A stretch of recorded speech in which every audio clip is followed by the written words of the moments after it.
Ubisoft est-il en danger? Rien ne semble plus aller chez Ubisoft. Certains joueurs appellent même au boycott. Encore un échec sur un jeu et Ubisoft finirait par être racheté. Ubisoft, c'est LA société française de jeux vidéo. Plus de 30 milliards d'euros générés, des centaines de millions de jeux vendus comme Assassin's Creed, Far Cry, Just Dance, un de mes studios préférés. Mais aujourd'hui, l'éditeur français est au bord du précipice. Le simple fait de collaborer avec un de leurs jeux peut vous valoir une tonne de haine et d'insultes. J'en ai fait les frais, carrément. Et ce qui se cache derrière ça est fou, vous verrez. J'ai mené l'enquête pour comprendre ce qui se passe vraiment autour d'Ubisoft. Entre les jeux annulés, les polémiques internes, les licenciements massifs, la face cachée du business qui nous concerne, je me suis plongé dans une histoire passionnante, remplie de réussite et de drama. Vous allez tout comprendre sur cette chute vertigineuse à travers le premier épisode de ce nouveau format de storytelling qui retrace les histoires passionnantes du jeu vidéo. On me l'a beaucoup demandé, mais je voulais vraiment être sûr de tenir un sujet qui me passionne, qui me correspond, dans une démarche plus personnelle où on va analyser les dessous du marché, du business. Alors d'ici la fin de la vidéo, n'hésitez pas à me soutenir avec un petit pouce, un petit commentaire aussi pour donner votre avis, car d'ici là, vous allez savoir si c'est vraiment la fin d'Ubisoft, quel est le plan de l'entreprise pour reconquérir le cœur des gamers. Pour comprendre toute cette histoire, là où on en est aujourd'hui, il faut retracer toutes les étapes importantes jusqu'aux origines d'Ubisoft. Un projet familial français au cœur de la Bretagne, chez les frères Guillemot. L'histoire d'Ubisoft, elle n'est pas anodine. Plus que ça, elle a un énorme impact sur ce qui se passe aujourd'hui dans l'entreprise. Retracer son origine, c'est mieux comprendre ce qui se passe aujourd'hui et surtout peut-être trouver des solutions. L'origine des frères.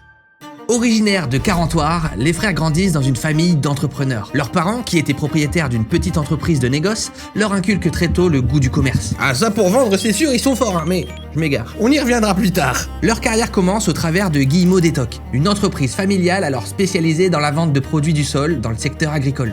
On est très loin du jeu vidéo. C'est peut-être de là que viennent les bottes de foin d'Assassin's Creed d'ailleurs. Il y a un parallèle, il y a un truc. Avec le temps et grâce à une vision moderne du commerce, la famille Guillemot s'établit comme un soutien majeur aux agriculteurs en Bretagne. Elle connaît un succès rapide et lance de nouveaux projets. C'est des débuts très prometteurs. La diversification. On commence de très loin et pour arriver quand même au summum du jeu vidéo avec des Far Cry et des Assassins, va y en avoir des challenges et dès le début des années 80, les frères Guillemot vont devoir se renouveler, chercher des nouvelles pistes. Leur premier intérêt se tourne vers l'informatique. Claude, l'un des frères, se lance alors dans la vente de supports audio CD.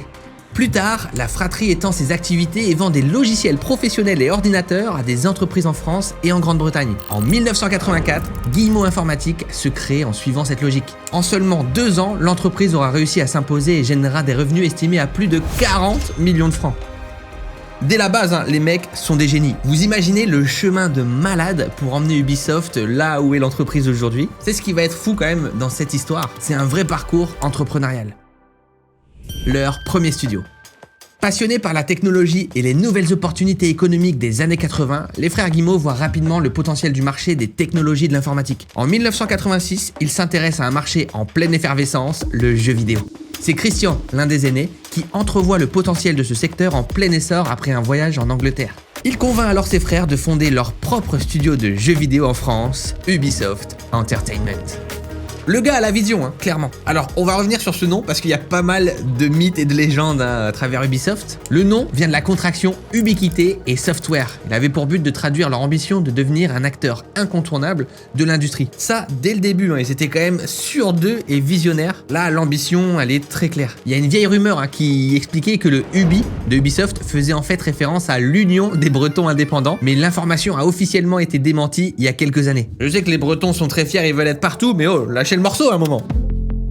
On est très loin des jeux vidéo qu'on connaît aujourd'hui, mais c'est le gros boom. La France n'est pas encore leader dans ce marché, et clairement les frères vont jouer un rôle important pour la France et les jeux vidéo. Bon, pour se remettre un peu dans le contexte, il faut se dire qu'Internet n'existait pas encore à cette époque. C'est qu'à la toute fin des années 80 que ça va voir le jour, et clairement c'est très différent de ce qu'on connaît aujourd'hui. Se lancer dans un tel nouveau projet sans connaissance particulière dans le domaine, comme le font les frères Guillemot à cette époque, en créant un studio de jeux vidéo, en partant de nulle part, représente un vrai défi. Et c'est ce qui va être passionnant dans l'histoire d'Ubisoft. d'Ubisoft, c'est que c'est des paris, des défis vraiment majeurs, ultra risqués, novateurs. C'est un vrai parcours de réussite. Aujourd'hui, il est beaucoup plus facile de mettre en avant nos projets et je suis certain que les Guillemots auraient adoré pouvoir utiliser les technologies d'aujourd'hui pour promouvoir leur ambition au monde entier, comme le propose notre sponsor d'aujourd'hui, O2Switch. O2Switch, c'est aussi une entreprise française. Cocorico, on est partout en fait, c'est une vidéo sur la France là. Spécialisée dans l'hébergement web, O2Switch propose des solutions ultra performantes avec un stockage illimité sur des SSD NVMe. Vous pouvez y héberger votre site, votre nom de domaine, vos boîtes mail ou encore une base de données, quel que soit votre besoin. O2Switch vous couvre grâce à un support 24/7. C'est facile, c'est pas cher, c'est illimité. Vous pouvez créer autant de sites ou de boîtes mail que vous voulez. Vous le savez, aujourd'hui, c'est essentiel pour vous démarquer. Nos vitrines à nous, c'est nos sites web, nos adresses mail, si vous avez un projet en particulier. En plus, avec leur nouvelle offre cloud, vous pouvez profiter d'encore plus de performance et de sécurité, avec notamment le Power Boost et l'Immunify 360 qui protègent vos données.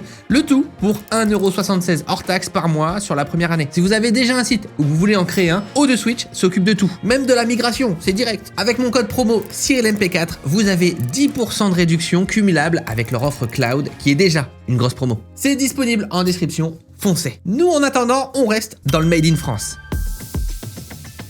Installés dans leur ville natale à Carentoire, en Bretagne, Ubisoft se spécialise à l'origine dans la distribution de jeux tiers de grosses multinationales comme Electronic Arts, Sierra ou LucasArts dans l'Hexagone. Ce qui veut dire qu'ils ne développent pas directement les jeux vidéo, ils ont plutôt une position de vendeur, d'adopter le produit, les relations en France, dans la vente, la distribution. Yves est rapidement nommé PDG, il pilote la stratégie d'Ubisoft. Pendant ce temps, ses frères se répartissent le reste de la gestion de l'entreprise. Rapidement après l'ouverture d'Ubisoft, les frères souhaitent voir plus grand. Ils décident donc de ne plus se contenter de simplement distribuer des jeux, mais à la place, ils veulent en développer.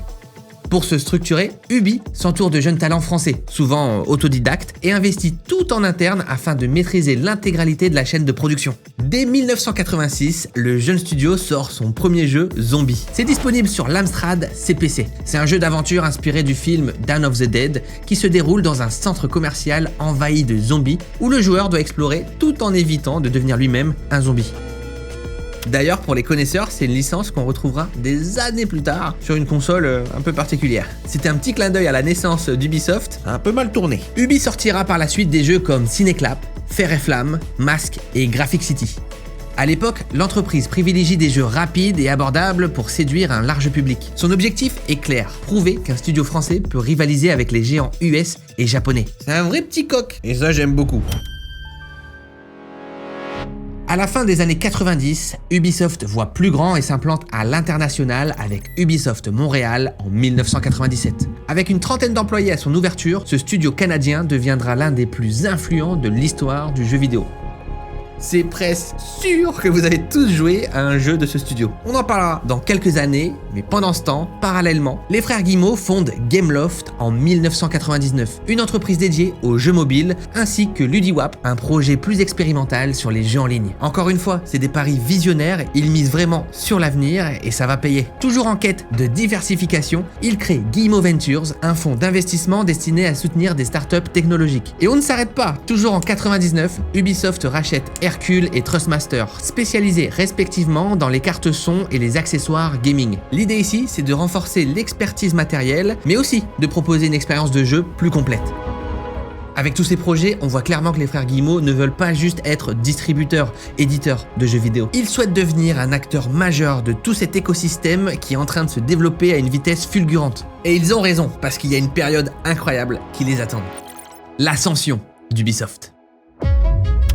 Au début des années 2000, Ubisoft entre dans une nouvelle ère grâce à des acquisitions stratégiques et des licences emblématiques. En 2000, le studio rachète Red Storm Entertainment, fondé par l'auteur Tom Clancy. Ce rachat lui permet de s'imposer sur le marché du jeu tactique avec des franchises comme Rainbow Six et Ghost Recon, qui deviendront des piliers du genre. Franchement, même pour moi, ces jeux ont largement dépassé l'œuvre de base. Il faut savoir qu'à cette époque, les livres Tom Clancy aux US, c'est une dinguerie, c'est une religion. Un peu moins en France. Mais les frères savent très bien qu'ils vont pouvoir taper fort sur le marché américain avec ces licences. Si on fait un petit flashback en 95, on peut découvrir le véritable premier succès d'Ubisoft avec Rayman. Nature and people live together in peace. Je me souviens encore des heures passées sur la première PlayStation, de cet univers avec toutes ces couleurs, ce personnage vraiment original. Je pourrais en parler des heures, hein, mais c'était vraiment une claque pour beaucoup de gens. On avait un concept unique, basé sur un petit héros sans bras ni jambes qui évolue dans un univers ultra coloré et onirique. Inspiré forcément des platformers de l'époque, il proposait quand même pas mal d'idées novatrices. Désormais mythique, le jeu sort à l'époque sur PlayStation, Atari Jaguar et PC. C'est plus de 3,8 millions d'exemplaires vendus. C'est complètement malade. Rayman devient la première mascotte d'Ubisoft. Et si on revient en 1999, on découvre Rayman 2 The Great Escape. C'est une véritable révolution avec son passage à la 3D. Acclamé par la critique, il est souvent considéré comme l'un des meilleurs jeux de plateforme de son époque. En 2003, Rayman 3 Hoodlum Havoc apporte un gameplay plus dynamique et un ton plus humoristique. Il rencontrera aussi un succès honorable, bien que moins marquant. Ça va être une des premières signatures d'Ubisoft, créer et partager des univers uniques, variés. À l'image d'un Disney, tous les thèmes sont possibles, le futur, la science-fiction et même la fantasy. En 2003, Ubisoft frappe très fort avec Prince of Persia The Sands of Time. Un reboot magistral d'une licence culte née en 1989 sous la direction de Jordan Mechner. Il faut savoir qu'à l'origine, le premier Prince of Persia révolutionne le jeu de plateforme avec des animations 2D fluides et son gameplay exigeant. À cette époque, son créateur utilise une technique novatrice appelée la rotoscopie. Il a filmé son frère en train de courir et de sauter, puis a retranscrit les mouvements image par image dans le jeu. C'est un véritable chef-d'œuvre et ce qui est super intéressant de comprendre, c'est que les frères Guillemot le comprennent. Ils comprennent le jeu vidéo, ils reconnaissent le talent des équipes, la force d'une licence, et on va partir sur un grand chelem. Parce qu'après plusieurs suites et une période d'oubli pour ce fameux Prince of Persia, Ubisoft va déterrer le cadavre et décide de relancer la franchise en modernisant complètement son approche. The Sands of Time sort sur PS2, Xbox, GameCube, Game Boy Advance et PC et clairement acclamé par la critique. Il obtient une moyenne de 92 sur Metacritic et s'écoule à environ 14 millions d'exemplaires. En quelques années seulement, Ubisoft passe d'une petite entreprise familiale à un acteur majeur de l'industrie du jeu vidéo. C'est vraiment une croissance de malade que peu de studios connaissent, surtout en France. Au milieu des années 2000, l'entreprise compte près de 3500 employés répartis dans plusieurs studios à travers le monde, faisant d'elle la deuxième force de production interne de l'industrie. Et ce qui est beau, c'est que c'est toujours la famille aux manettes. Tout a commencé en Bretagne, mais désormais les studios sont en France, au Canada, en Roumanie, en Chine et même aux USA. Le nombre de jeux développés et édité par Ubisoft augmente également de manière significative. En 2003, Ubisoft célèbre la vente de son 100 millionième jeu et pour son exercice 2005-2006, Ubisoft atteint 547 millions de chiffre d'affaires. Tout roule pour les Bretons. Et c'est même pas fini, c'est que le début.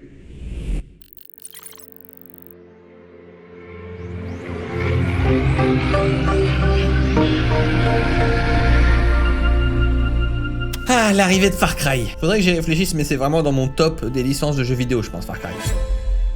C'est en 2004, quand Ubisoft dévoile son tout nouveau jeu Far Cry, que le studio verra son destin changer à jamais. Far Cry, c'est un jeu de tir à la première personne développé par Crytek, les papas de Crysis ou encore Dunt Showdown, qui révolutionnera le genre du FPS à l'époque grâce à des mécaniques de gameplay très innovantes, des environnements ouverts, détaillés et des graphismes encore jamais vus à l'époque grâce au fameux moteur CryEngine. L'histoire du développement de Far Cry, elle est assez particulière. On va dire que Crytek, les développeurs, voulaient donner une vision un peu plus futuriste, science-fiction à la licence Far Cry. C'est de toute façon ce qui deviendra littéralement Crysis. Alors qu'Ubisoft, eux, voulaient une version beaucoup plus réaliste, survivaliste. À la création de ce premier Far Cry, Ubi n'en a pas encore pleinement conscience, mais ce petit jeu va porter l'entreprise pour les décennies à venir. Bon, les gens qui ont joué à Far Cry à cette époque sont au courant. Encore une fois, c'était une pure claque. Pouvoir se promener librement dans un FPS comme ça, hyper coloré, avec des véhicules, des fights intenses, ça fait vraiment partie des moments historiques, moi je trouve, du jeu vidéo, des expériences iconiques de l'époque. Alors, il y avait d'autres titres, attention, qui utilisaient un petit peu cette formule, mais il y a aussi son identité qui faisait la différence. Et clairement, le succès de Far Cry est immédiat. En moins de 4 mois, le jeu s'écoule à plus de 730 000 exemplaires. Et ça en étant uniquement disponible sur PC. La presse spécialisée salue unanimement le jeu pour son innovation et sa qualité technique. Au fil des années, le jeu continue à se vendre, passant aisément le cap des 2 millions après quelques trimestres. Le jeu obtient un 89 sur 100 Metacritic et tout ça va aider Ubisoft dans sa vision internationale et va conforter l'idée de créer toujours plus de jeux innovants et uniques dans l'industrie. Pour vous spoiler un peu, aujourd'hui la série Far Cry c'est plus de 52 millions de ventes, imaginez. J'ai littéralement joué à tous les Far Cry je pense. Et vous le savez, hein, mon préféré, c'est surprenant, mais c'est le 2. Mais bon, s'il y a bien une licence qui a tout changé pour Ubisoft, vous le savez, hein, c'est Assassin's Creed.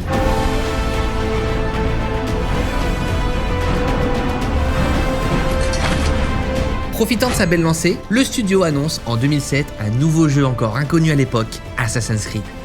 Cette fois-ci, il est entièrement développé en interne par Ubisoft Montréal, en proposant un univers historique riche et un gameplay très innovant pour l'époque. Entre les animations, la liberté de mouvement, la qualité d'écriture, le jeu sort rapidement du lot. C'est un ovni qui débarque, une véritable proposition, et je pense que tous les gamers de l'époque ont été absorbés par cette licence. J'oublierai jamais le premier trailer d'annonce d'Assassin's Creed. C'est devenu une figure iconique qu'on a même retrouvée à la cérémonie des Jeux Olympiques. Alors, il y a encore quelques petites améliorations sur le jeu puisqu'il obtient un solide 81 sur 100 métacritique. Le succès commercial, lui, il est incontesté puisque c'est plus de 8 millions d'exemplaires vendus seulement 2 ans après sa sortie. Et c'est la franchise qui deviendra rapidement l'une des plus prolifiques d'Ubisoft, totalisant plus de 200 millions de jeux vendus aujourd'hui. Et ça ne fait que monter, parce que là il y a le tout nouveau Assassin's Creed Shadows. Et on va en parler justement de ce jeu. Bon, moi vous le savez, c'est une série qui me passionne aussi. J'ai créé pas mal de vidéos sur ma deuxième chaîne gaming. J'ai passé plus de 24 heures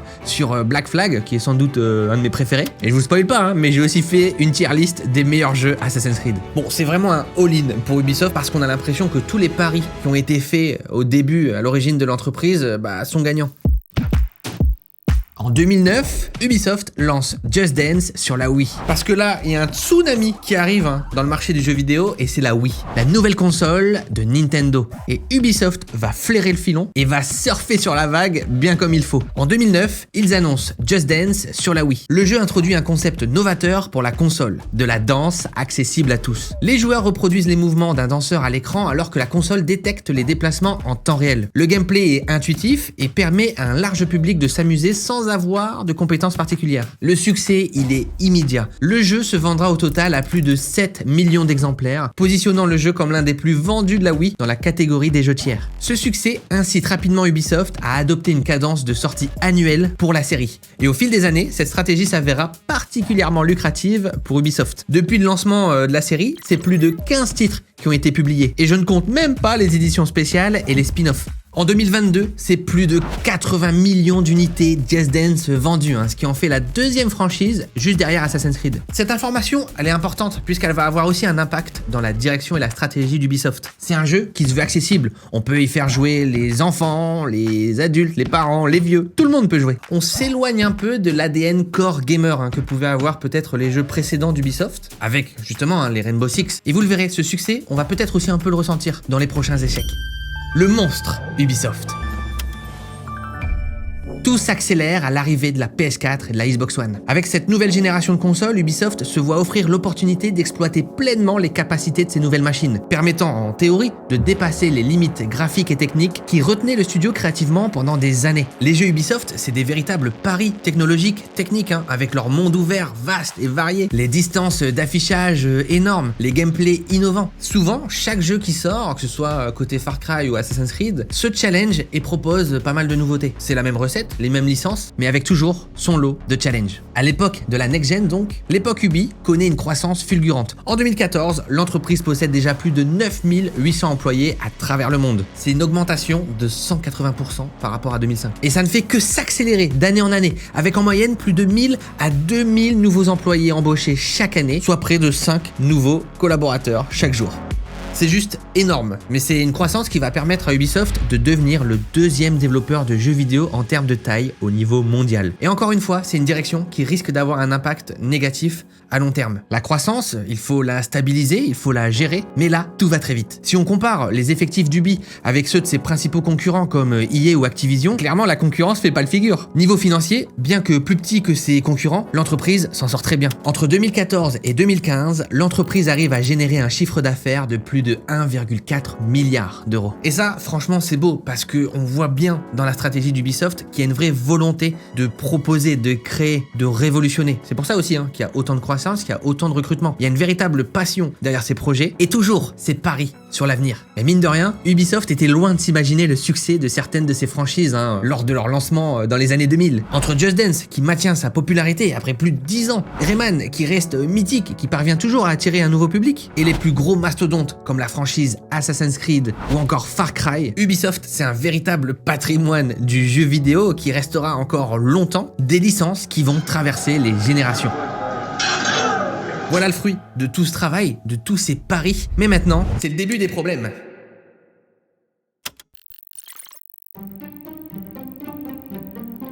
On l'a vu, c'est une véritable machine de guerre, un mastodonte qui s'est imposé sur le marché, et ça très vite, peut-être trop vite. Parce que si on regarde à l'intérieur, la machine n'est pas si parfaite et clairement on commence à voir les prémices du déclin. Dans un scénario quasi parfait, certains problèmes commencent petit à petit à faire surface. Malgré son succès indéniable, Ubisoft est confronté au fil des années à un nombre grandissant de critiques concernant la répétitivité de ses franchises phares, notamment Far Cry et Assassin's Creed, qui sortent quasi tous les ans et qui, malgré des ventes très satisfaisantes, commencent à hériter certains joueurs de par leur lassitude face à des mécaniques de jeu jugées redondantes et un manque d'innovation. Ce genre de problème, ça se ressent sur le long terme. C'est des conséquences qui vont marquer l'entreprise pendant de longues années et qu'on peut pas résoudre en un an. Déjà un jeu, ça prend des années, plusieurs années à développer. Ubisoft va commencer à accumuler pas mal de problèmes qu'on va ressentir encore aujourd'hui.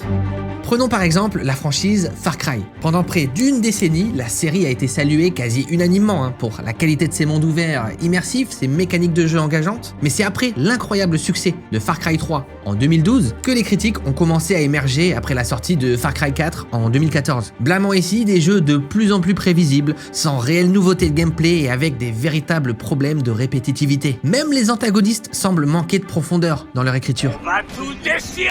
Toutes ces observations ont conduit à une perception d'essoufflement grandissant, à une certaine méfiance sur la licence. On a juste l'impression de nous resservir un petit peu les mêmes jeux, avec visuellement quelques différences, et c'est pas tout. En 2014, Ubisoft sort Assassin's Creed Unity, un jeu qui s'est malheureusement fait connaître pour les mauvaises raisons et qui représentera, au moins pour certains joueurs, un exemple notable de ce qu'Ubisoft deviendra à l'avenir. À sa sortie, le jeu il est presque injouable, aussi bien sur PC que sur console, avec non seulement des problèmes d'optimisation majeurs, le jeu il est vraiment sublime pour l'époque, c'est un vrai pari monstrueux, mais techniquement c'est pas encore prêt. Les promesses sont énormes et on n'est même pas sûr que les consoles puissent le tenir. Il faut se rappeler aussi qu'à cette époque-là, le jeu vidéo c'est très compliqué. Les sorties des consoles next-gen ont été vraiment désastreuses, les performances aussi proposées ne sont pas satisfaisantes, c'est le marché du jeu vidéo tout entier qui souffre, et Ubisoft en fait partie. Alors dans le jeu, entre les problèmes de physique, de crash constant, la disparition des PNJ, voire pire, de la map complète, le jeu souffre de trop de problèmes. Et ça même plusieurs mois après sa sortie. Ubisoft présentera même des excuses publiques à l'époque.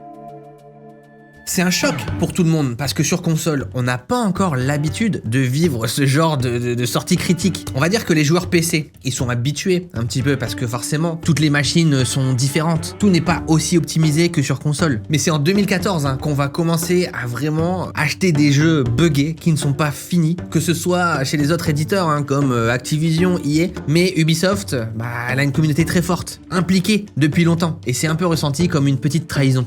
Il faut comprendre aussi pourquoi Ubisoft a dû sortir ce jeu. Vous en doutez, c'est pas dans l'optique de faire mal ou de tenter d'arnaquer les gens. Mais il y a un vrai enjeu, côté entreprise, de sortir ce Assassin's Creed au bon moment. On l'a vu plus tôt, avec une croissance aussi forte, avec autant d'employés, l'entreprise a besoin de faire rentrer de l'argent. Pire que ça, elle a besoin de contenter ses actionnaires. Et en fait, repousser un jeu, c'est juste ne pas rendre l'argent aux actionnaires. Et c'est pas toujours possible. Parfois, les studios sont obligés de maintenir une sortie alors que le jeu n'est pas encore fini. Ubisoft se retrouve un peu dans un piège, obligé de trouver un compromis qui malheureusement ne fera pas l'unanimité. Et ça va faire que s'empirer.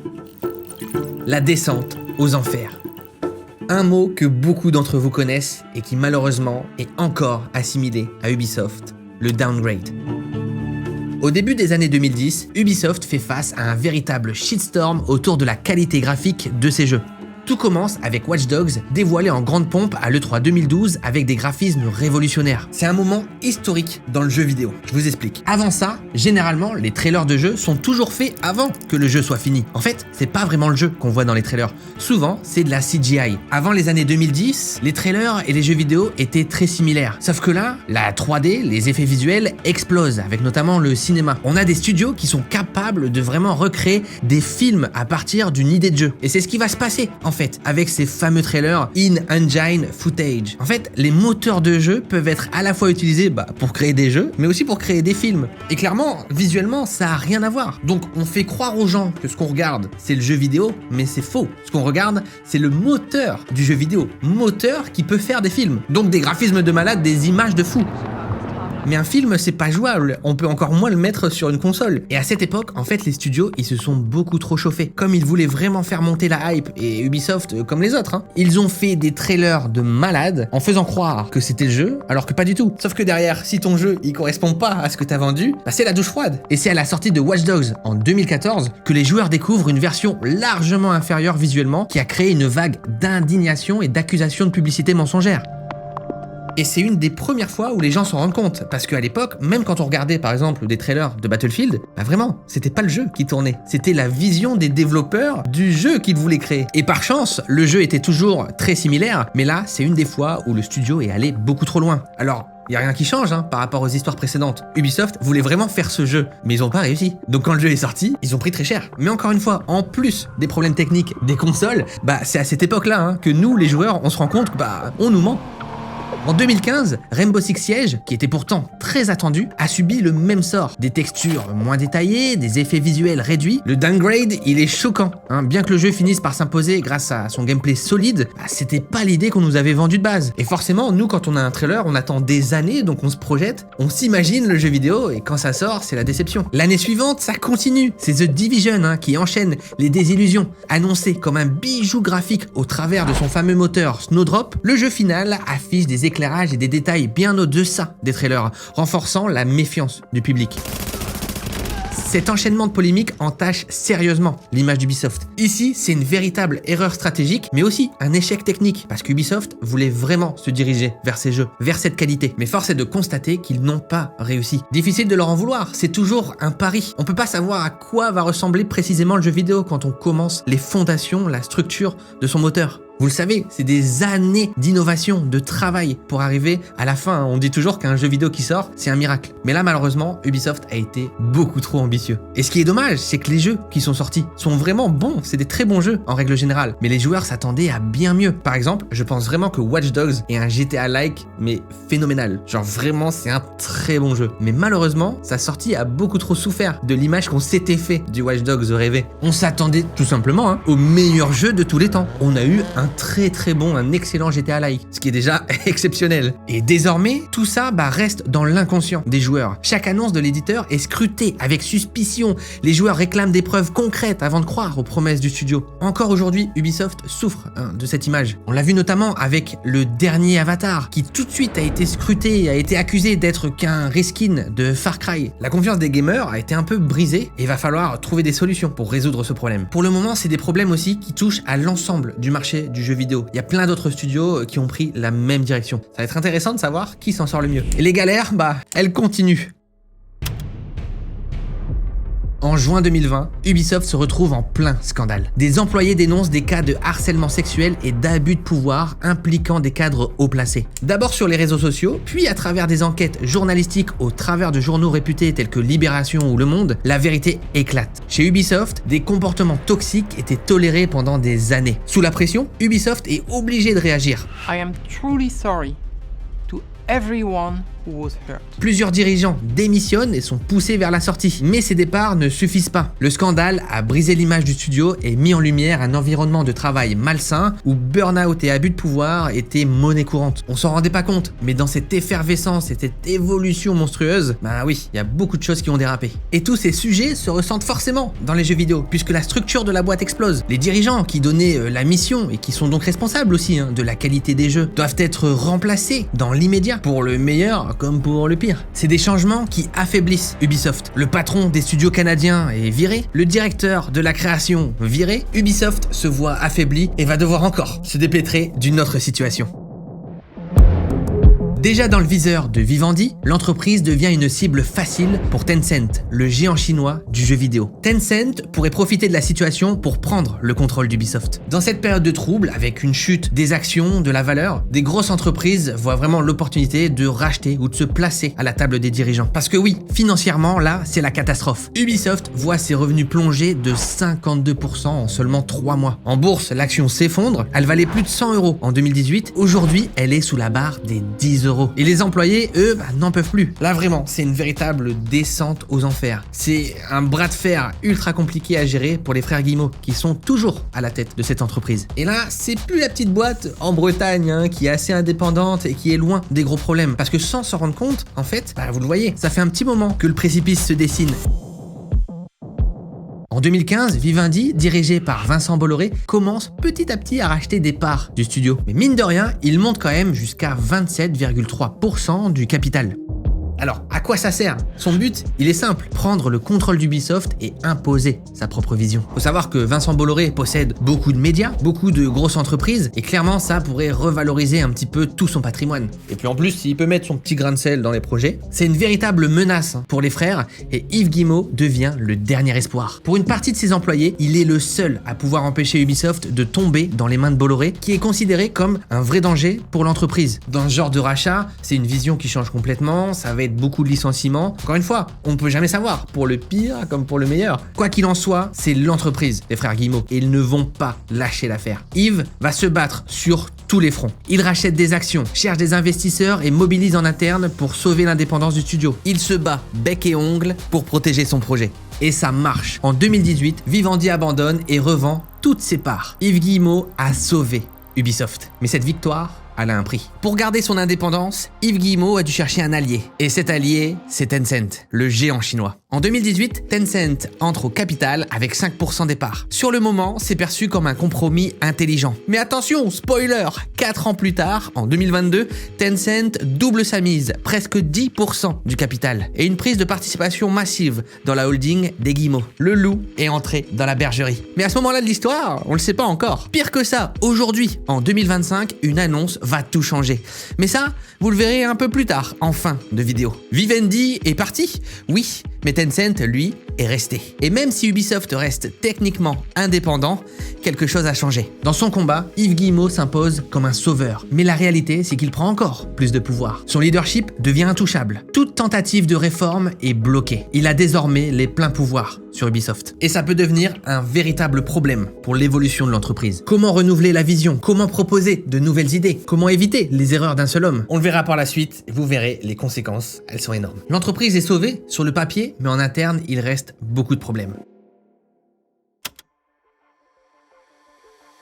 Pour tenter de redorer son image autant publiquement qu'en interne, Ubisoft adopte depuis 2020 une politique d'inclusivité marquée. Et ça se ressent même dans ses productions. À travers son initiative UbiProud, l'éditeur encourage la diversité en recrutant et valorisant des talents issus des communautés LGBTQ+, et minoritaires, estimant que cela apporte une vision créative nouvelle à ses jeux. Vous le savez, c'est un sujet majeur qui touche toutes les grandes entreprises qu'on connaît aujourd'hui, l'inclusivité. Après les affaires MeToo, ça a été une période de raz-de-marée et de recadrage sur tous ces sujets. C'est un phénomène majeur qui va orienter la direction de ces entreprises jusqu'à nommer une vice-présidente de la diversité et de l'inclusivité. L'objectif, soutenir et enrichir la culture d'entreprise d'Ubisoft à tous les niveaux. On peut saluer le virage qu'a pris Ubisoft vers plus d'inclusivité, avec des équipes plus diversifiées et des récits plus ouverts à l'échelle internationale. C'est pas si simple et c'est très risqué. Alors, c'est pas parfait, c'est sûr, c'est aussi les débuts, mais dans une industrie souvent en retard sur ces sujets, ça fait avancer les choses.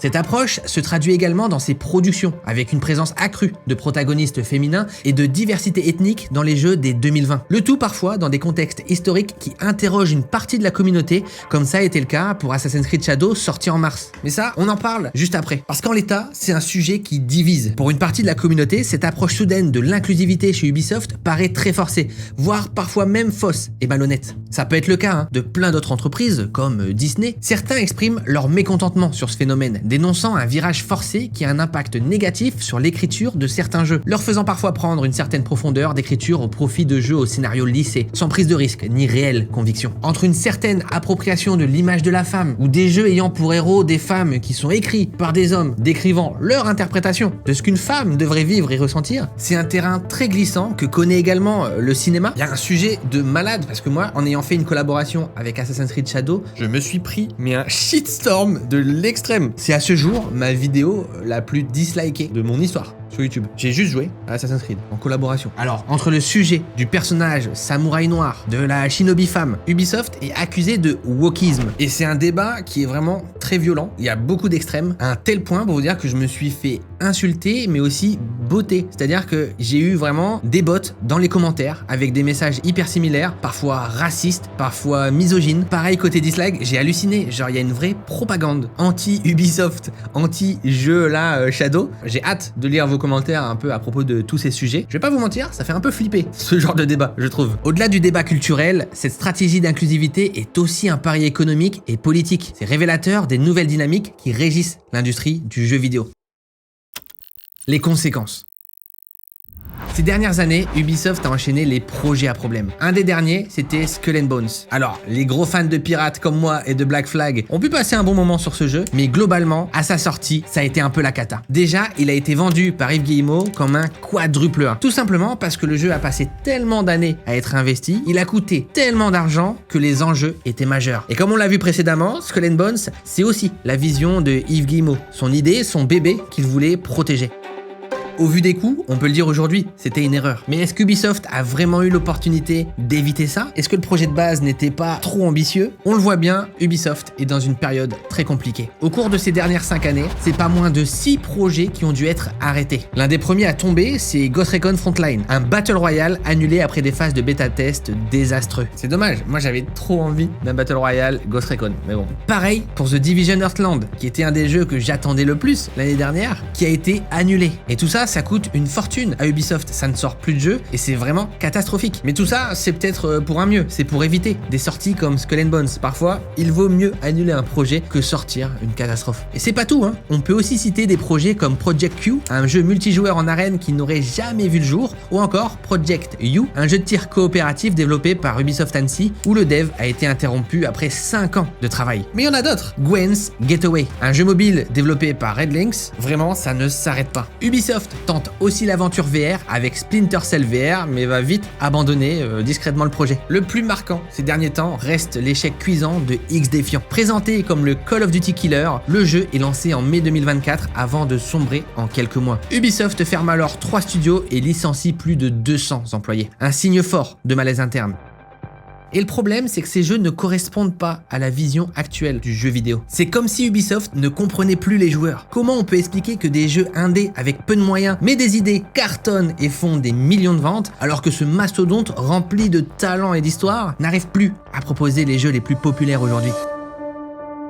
Les années passent et les grands talents d'Ubisoft quittent le navire. On parle de games directors, de lead artistes, des compositeurs, des scénaristes qui décident de partir. Le turnover devient un véritable problème. Les employés sont fatigués, de plus en plus d'entre eux se retrouvent à faire face à un burn-out, des projets importants sont régulièrement retardés, les échecs s'accumulent, et je parle même pas de Beyond Good et Evil 2, dont le développement a commencé en 2017, qui continue d'être un projet maudit. On a des changements de direction et même le décès tragique du directeur du projet. La patience des fans commence à s'épuiser, le rêve de voir cette suite un jour se concrétiser semble de plus en plus lointain. Et maintenant, il y a un véritable problème avec les franchises d'Ubisoft, comme Assassin's Creed et Far Cry, c'est qu'elles ont été tellement exploitées que les jeux ressemblent de plus en plus à des clones les uns des autres. On a l'impression que c'est juste là un intérêt financier. Ces séries qui autrefois étaient très innovantes et passionnantes ont un peu perdu leur âme. Les joueurs ont l'impression de jouer au même jeu, année après année, avec quelques petits changements par-ci par-là, mais sans réelle créativité ni nouveauté. Pire, on a l'impression que les jeux sont de moins en moins bons. Désormais, tous ces problèmes ont contribué à l'essoufflement de l'engouement pour leurs jeux. Il y a une véritable méfiance, et je vous le dis, vraiment même une haine d'Ubisoft parfois. Il y a une partie de la communauté qui vraiment par réflexe va tout faire pour plomber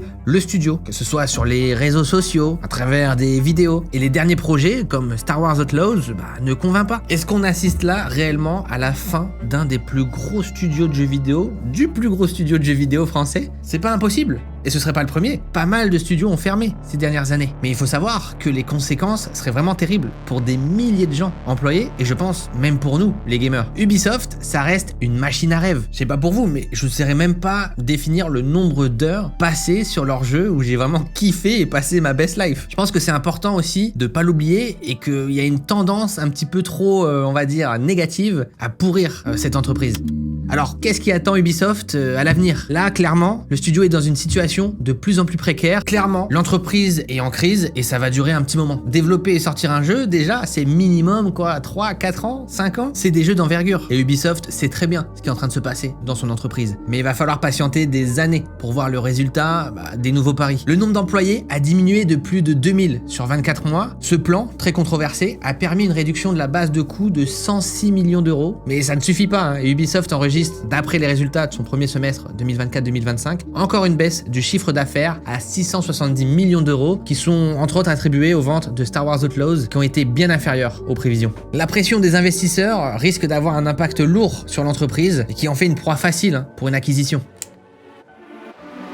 Bon, ces dernières semaines, il y a eu beaucoup de secousses. Sorti le 20 mars 2025, Assassin's Creed Shadows n'était pas juste un nouveau jeu pour Ubisoft, c'était un test. Après plusieurs années à enchaîner les échecs et les critiques sur le manque de renouveau de ses franchises, Ubisoft devait prouver qu'il lui restait encore quelque chose dans le ventre. Et clairement, faire rentrer de l'argent, remonter la pente. Cette fois-ci, direction le Japon féodal, une époque réclamée par les fans depuis des années. Niveau accueil, le jeu s'en sort plutôt bien. Il obtient 78 sur PC, 81 sur PS5 et 85 sur Xbox d'après Metacritic. Pas un chef-d'œuvre donc, mais clairement pas un plantage. C'est un jeu qui était attendu au tournant, notamment à cause des sujets clivants qui l'ont accompagné. IGN lui met un 8 sur 10, saluant l'ambiance, le décor, et vraiment pas mal d'améliorations par rapport à ce qu'on a eu récemment dans la saga. Côté joueur aussi, les retours sont plutôt positifs. Alors certains pointent un scénario un peu prévisible, moins on va dire impactant, plus lisse, mais on parle aussi d'une vraie claque visuelle, d'un Japon superbe à explorer avec une météo dynamique et des saisons qui changent l'ambiance du jeu. Techniquement, il y a de la réelle nouveauté. Moi vraiment je passe du temps à explorer cette vaste map. On alterne entre infiltration et combat frontal grâce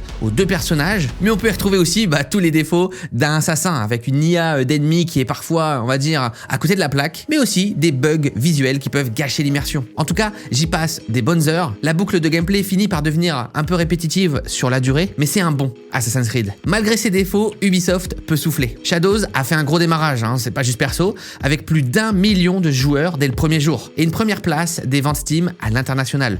C'est des chiffres au-dessus des attentes internes et ça change la donne. Ce succès redonne un peu de confiance aux investisseurs, ça relance l'intérêt pour la licence et ça montre que malgré tout, Assassin's Creed peut encore créer l'événement. Ubisoft, qui semblait doucement couler, trouve là une belle bouée de sauvetage. Alors attention, ça ne règle pas tout. Le jeu, il n'est pas parfait, il va pas effacer d'un coup tous les problèmes du studio, mais ça donne clairement un signal positif. Une sorte de « ok, on est encore capable ». Et parfois, c'est tout ce qu'il faut pour commencer à remonter la pente. Peut-être qu'avec Shadows, Ubisoft tient enfin son point de départ pour se reconstruire. Mais en coulisses, le chantier est conséquent. Pratiquement en même temps que la sortie d'AC Shadows, Ubisoft a fait une annonce qui n'est pas passée inaperçue. La création d'une nouvelle filiale regroupant ses licences les plus connues comme Assassin's Creed, Far Cry ou encore Rainbow Six. Une sorte de super pôle maison pour mieux structurer ses gros projets. Et surtout, l'annonce, une porte d'entrée pour un partenaire de taille, le revoilà, Tencent. Le géant chinois a investi 1,16 milliard d'euros dans cette nouvelle structure, ce qui lui donne désormais 25% des parts. Ubisoft, lui, garde les 75% restants, ce qui signifie qu'il reste maître à bord, du moins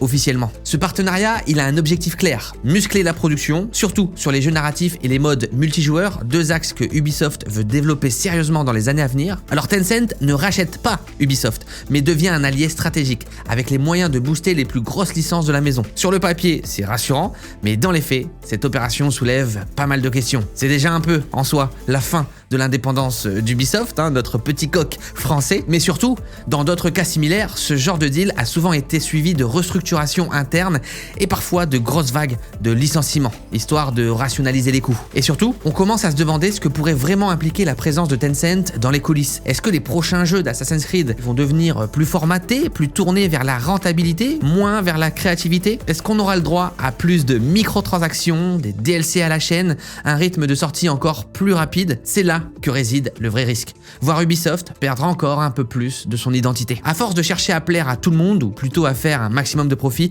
le studio pourrait finir par sacrifier ce qui faisait sa force. Des jeux portés par des visions fortes, des univers riches, et cette fameuse touche Ubisoft qui, même si elle s'est un peu estompée ces dernières années, existe encore. Alors oui, Tencent peut aider Ubisoft à tenir debout, mais il faudra voir à quel prix.